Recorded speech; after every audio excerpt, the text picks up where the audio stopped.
Imagine being so painfully single and insecure that you turn to literal dark magic just to get your coworker to notice you. Meet Bear. He is the textbook definition of a guy who stands in his own way. He's madly in love with Nikki, but his social anxiety is so crippling that even a fake confession to a waitress in front of his best friend Ian turns into pure, unadulterated cringe. But things take a pitch-black turn when Bear decides he's had enough of being invisible. Desperate, ashamed, and fresh off the trauma of accidentally killing his own cat with misplaced pills, he buys a set of mysterious ancient wishing wands. He cracks one open, makes a wish for Nikki to love him more than anyone else on Earth, and inadvertently signs his own death warrant. What follows isn't a romance, it's a chilling lesson in being careful what you wish for. Let's talk about the moment this movie transitions from a weird psychological thriller into absolute, stomach-churning horror. Bear is at work, trying to pretend his life isn't spiraling out of control.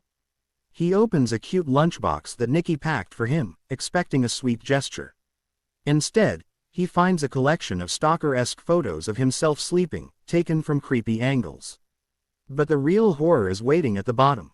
A handwritten note reads, "What's the verdict on the cat?"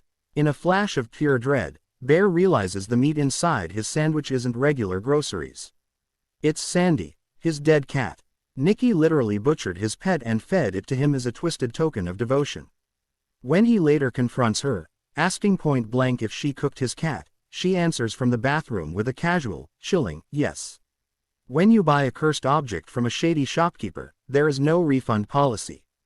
Trapped in a house with a girl who is slowly consuming his entire existence, Bear does what any desperate modern man would do. He calls the customer service hotline printed on the back of the wishing wand packaging. The conversation is short, cold, and utterly hopeless. Bear begs to cancel the wish, but the voice on the other end delivers a brutal reality check. The spell cannot be undone. When Bear asks if Nikki's love is real, the voice answers yes. But the real kicker, when he asks if this nightmare will last forever, the operator drops the ultimate bombshell: yes, as long as you are alive. In that single moment, Bear realizes the terrifying truth: the only escape clause from Nikki's suffocating love is his own corpse. The climax of this nightmare proves that dark magic doesn't care about your plans. Bear is trapped in his apartment, surrounded by the literal ghosts of his mistakes. Suddenly, his best friend Ian bursts through the door. Ian had previously mocked Bear's warnings, using a leftover wishing wand to jokingly wish for $1 billion. But the moment cash started raining from the ceiling, Ian realized the horrific truth. He rushes to save Bear, but he walks right into the jaws of the monster. The moment Ian sets foot in the apartment and sees Nikki standing over a freshly butchered body, Nikki doesn't hesitate. She pulls the trigger and executes Ian on the spot. Another innocent life snuffed out, all because Bear couldn't handle rejection. If you ever needed proof that a forced wish destroys the soul of the person you love, this is it. Sarah, a kind-hearted friend who actually had genuine feelings for Bear, meets him out by her car. She tries to offer him a way out, showing him an acceptance letter to her dream art school. For a fleeting second, Bear experiences a glimpse of a normal, peaceful life.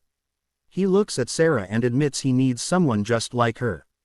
But the shadows are watching. Out of nowhere, Nikki ambushes them. In a frenzy of psychotic rage, Nikki brutally murders Sarah, right in front of Bear's eyes.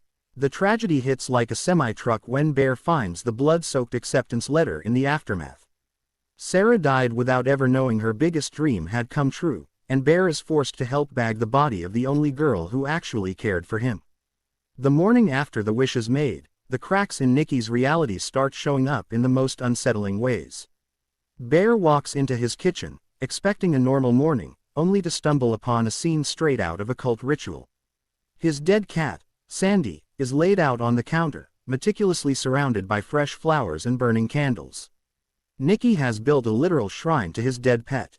When she walks into the room, dressed perfectly for work and acting completely cheerful, she treats the macabre altar like it's completely normal home decor. It becomes instantly clear that the wishing wand didn't make Nikki fall in love with Bear, it completely fractured her mind, turning her into a puppet controlled by a twisted, synthetic obsession. Nothing exposes a fake reality faster than a simple question. Bear sits across from Nikki at a dinner table, trying to play the part of the happy boyfriend, but the tension in the room is thick enough to cut with a knife. He decides to test the waters, asking about her father's terminal cancer, a tragic story Nikki had used to explain away her erratic behavior. But Bear already knows the truth. Ian investigated and confirmed her dad is perfectly healthy. When Bear confronts her about the lie, the illusion shatters. Nikki's sweet demeanor instantly evaporates, replacing it with a frantic, explosive rage.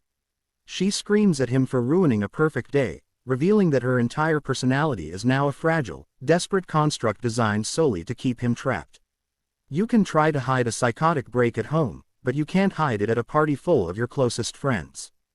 Desperate for a moment of normalcy, Bear drags Nikki along to a social gathering. It immediately goes off the rails.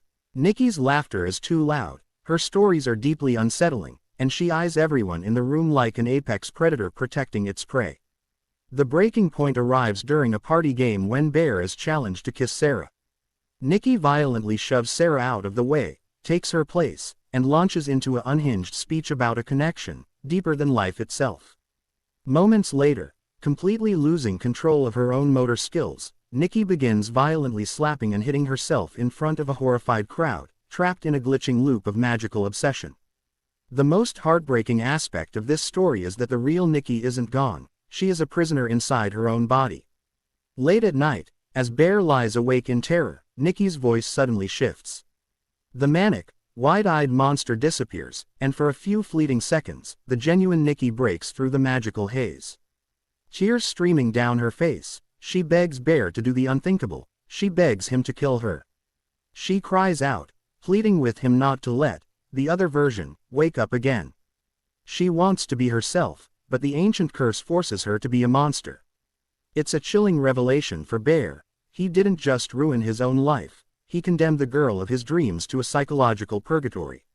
In the end, Bear finally understands that a love forced by magic is just a beautifully wrapped death sentence. Cornered in his bathroom with Nikki hacking away at the door, he realizes the grim terms of the contract. The wish only expires when he does. He doesn't have the stomach to use the gun, so he opts for the poetic justice of the very same pills that killed his cat. As he swallows the lethal dose, he hears the faint sound of another wishing wand breaking outside, a final, useless attempt by Nikki to save him. He steps out, gives her one last tragic kiss, and collapses onto the floor. As his heart stops, the curse finally lifts. The real Nikki wakes up from the trance, looking around at the blood, the bodies, and the horrific chaos she has no memory of causing. Bear wanted a love without the risk of rejection, and in the end,